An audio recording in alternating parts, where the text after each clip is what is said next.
안녕하십니까? 안녕하세요. 네, 반갑습니다. 지난 시간에 우리는 성 도미니코 성인이 제시하는 기도의 그 자세들에 대해서 말씀드렸습니다. 그 첫 번째는 크게 절을 하면서 하는 기도, 그런 자세도 있을 수 있고, 또 아니면 두 번째 바닥에 엎드려서 하는 기도도 있을 수 있습니다.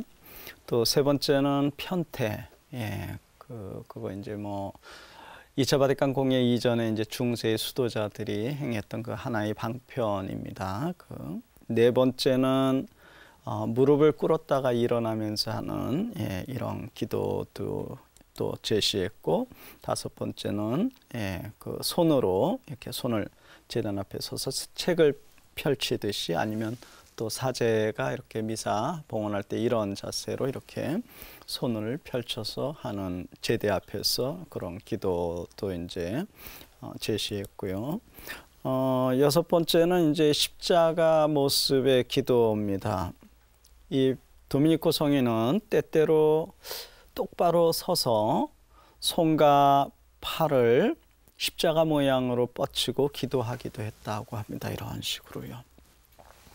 이것은 예수 그리스도께서 십자가상에 매달려서 크게 부르짖으면서 하나님 아버지께 이제 기도하신 방법이었습니다. 그러나 성인은 하나님으로부터 오는 영감에 따라서 그의 기도를 통하여 큰 기적이 일어나리라는 것을 알게 되었을 때만 이러한 방법으로 기도하였다고 합니다.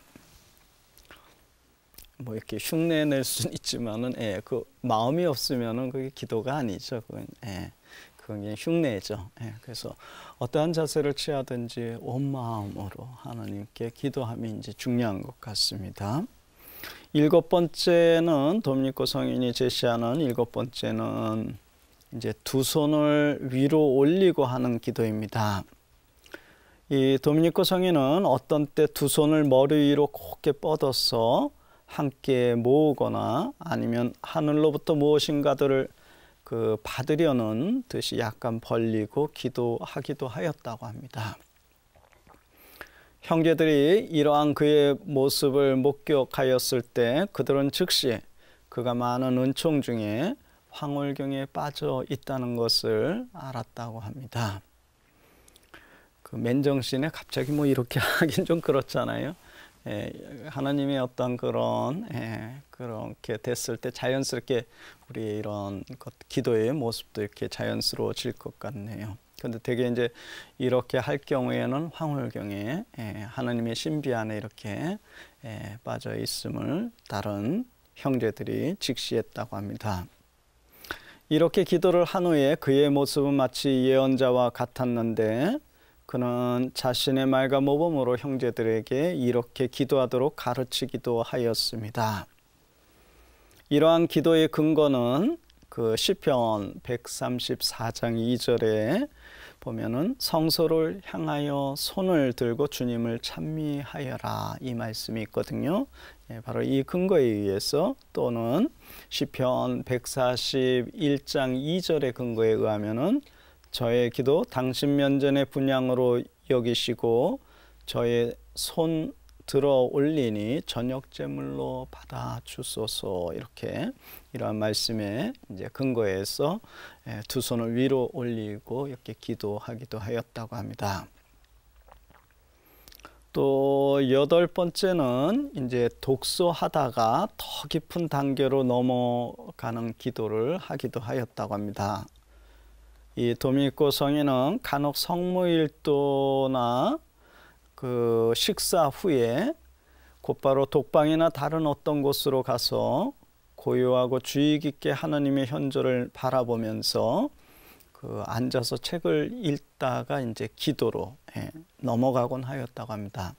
우리 그 렉시오 디비나에서 영적 사다리 4단계 기억하실 겁니다. 첫 번째 단계가 뭐였죠? 독서고, 두 번째 단계가 묵상, 세 번째 단계가 기도, 네 번째 단계가 관상입니다. 그럼 도미니코 성인이 제시하는 방법은 독서하다가 바로 세 번째 단계, 기도의 단계로 이렇게 넘어가기도 했다고 합니다. 그때 그의 마음은 마치 주님이 그에게 직접 말씀하시는 것을 듣는 것처럼 크나큰 즐거움으로 가득 찼다고 합니다. 그것은 마치 누군가와 대화하는 것 같아서 때로는 자기 머리를 열심히 끄덕거리기도 하고, 가슴을 치기도 하고, 혹은 조용히 무엇을 듣고 있는 듯이 보이기도 하였다고 합니다. 때로는 토론이나 논쟁을 하는 것 같기도 하였다고 합니다. 이렇듯 하나님의 사람이었던 그는 예언자들처럼 독서에서 기도로, 묵상에서 관상으로 자연스럽게 더 깊이 나아갔습니다. 기도 중에 이렇게 가슴을 칠 수도 있는데, 되게 저희 수도원에서는 이제 끝기도 때 양심성찰 시간에 이제 양심성찰 후에 이제 기도문을 외우는데, 그 제타시오 할 때 이제 되게 저희는 이제 고개를 완전히 90도로 이렇게 해가지고 이제 제타시오 하는데, 어떤 형제는 갑자기 어느 날 퍽퍽 소리가 나요. 그 형제들 즉시 알자. 저 형제 오늘 양심의 가책 좀 심하게 뭐 느낄 게 있나 보다 하고. 아홉 번째는 이제 도미니코 성인이 제시하는 아홉 번째 기도의 자세는 걸으면서 하는 기도입니다. 뭐 산책하면서 여행을 가면서 할 수 있는 기도인데, 그는 여행 중 한적한 곳을 지날 때에는 때때로 사람들과 이렇게 약간 떨어져서 거리를 두고 일부러 그렇게 걸었다고 합니다. 이것은 성경에 그 호세아서 2장 16절에 보면요, 이제 나는 그 여자를 달래어 어디로 데리고 나가죠? 광야로 데리고 가서 다정히 말하리라. 이 말씀 때문에, 이 근거에 의해서 이렇게 따로 조금 이렇게 거리를 두고 걸었다고 합니다. 그래서 종종 그는 혼자 걸어가면서 기도를 했고, 그의 묵상은 불이 붙은 것처럼 뜨거워지기도 하였다고 합니다.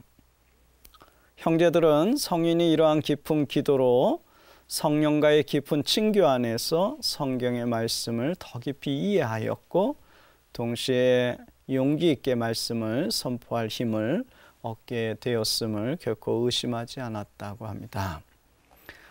이게 이제 도미니코 성인이 기도의 때 우리가 취할 수 있는 자세들, 이렇게 9가지를 이제 제시하고 있습니다. 뭐 어떠한 방법을 취하든지 그냥 흉내만 내지 마시고 직접 그렇게 하시면 좋을 것 같아요. 그래도 세 번째는 뭐였죠? 편태. 이것은 2차 바티칸 공의 이후로는 그렇게 권고되지 않아요. 그래도 뭐 혹시 어떤 경우에 뭐 그렇게 하실 수야 있겠지만은, 이 육신의 그 편태보다도 이 마음의 편태를 하는 것이 이제 더 중요한 것 같아요. 근데 육신과 마음은 분리된 것이 아니라는 사실입니다. 그래서 그 중세나 중세의 수도승들은 그것 때문에 이제 육신을 그렇게 편태를 했던 거죠. 고대 수도교부들이 기도에 대해서 어떻게 이해하는가에 대해서 좀 나누고자 하는데, 이 부분은 특별히 그 에바그리우스, 고대의 수도교보였던 에바그리우스나 요한 카시아노스의 문헌들을 분석하면서 제가 이제 정리한 겁니다. 그들은 대체 뭐라고 얘기했을까? 좀 이 부분에 대해서 좀 소개해 드리고자 합니다. 먼저 기도의 특성입니다. 이 기도의 특성 중에 첫 번째는 그 영혼의 본성인데, 그 고대 교부들이 생각하기를 인간 영혼은 마치 가벼운 깃털과 같다고.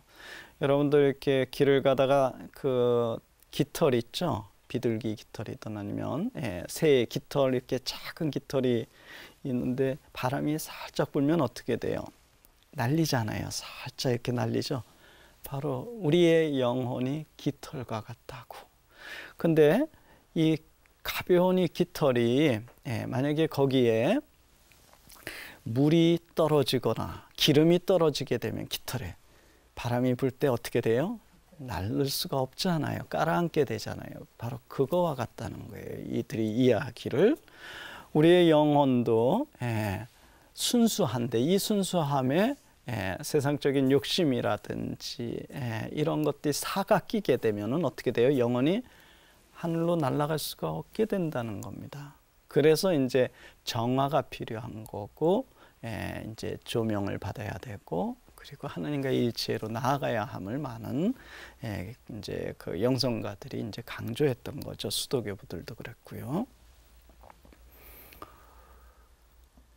그 이제 그 에바구리우스가 이야기하기를 또 요한 가시아노스 이가 얘기하기를 이제 우리의 영혼은 이렇게 맑아져야 하지만 무엇에 이렇게 짓눌리지 말아야지만 이렇게 천상적인 높은 곳으로 올라갈 수 있다라고 이렇게 이야기했습니다. 만약에 우리의 영혼이 세상적인 것들로부터 자유롭지 못하게 된다면 우리는 그것 때문에 올라갈 수가 천상으로 올라갈 수 없게 된다고 이렇게 이야기했습니다. 그래서 영혼은 이러한 모든 세상적인 영향이나 육적인 욕망의 사슬로부터 이 전적으로 자유로워져야 되고 동시에 깊은 고독과 침묵 속에서 오직 최고의 선 자체이신 주님께만 초점을 맞추어야 함을 강조했습니다. 이렇게 할 때 우리는 그 바오로 사도가 권고했던 끊임없이 기도하라는 이 말씀 있죠. 이것을 실천할 수 있게 되고 또 천상적인 높은 곳으로 올라가게 된다라고 이렇게 수도교보는 이야기했습니다. 이것이 이제 영혼의 본성인데 영혼의 본성은 마치 깃털과 가벼운 깃털과 같다라고. 두 번째 기도의 필요성인데 인간이 하나님께 나아감에 있어서 기도는 필수적입니다. 기도하지 않고 하나님께 나아갈 수 있을까요? 거의 불가능하다. 그게 더 맞을 것 같아요. 안 된다 하고 이렇게 단정적인 표현보다는 거의 불가능하다. 기도는 우리를 자유롭게 만들고 매 순간 깨어있게 하며 참으로 천상적인 높은 곳으로 우리를 인도합니다. 기도하지 않고서는 아무도 깨어있을 수 없고 또한 참된 자유인으로서 하나님 앞에 나아갈 수가 없습니다. 그래서 바오로 사도는 끊임없이 기도하라고 권고하였습니다.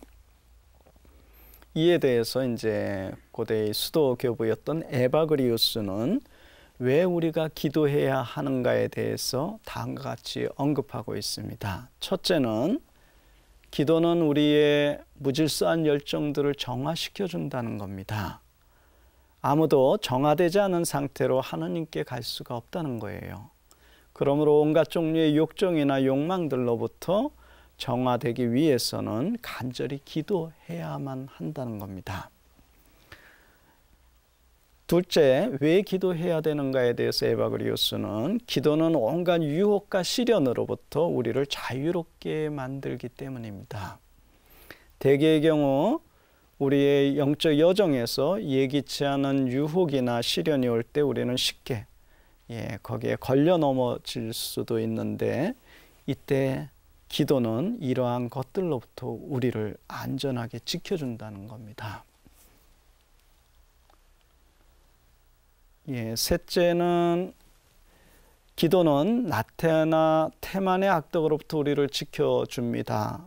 그 영성생활에 있어서 영적인 나태나 태만은 영혼을 아주 무기력하게 만들고 하나님으로부터 더 멀어지게 이렇게 만드는 것 같습니다.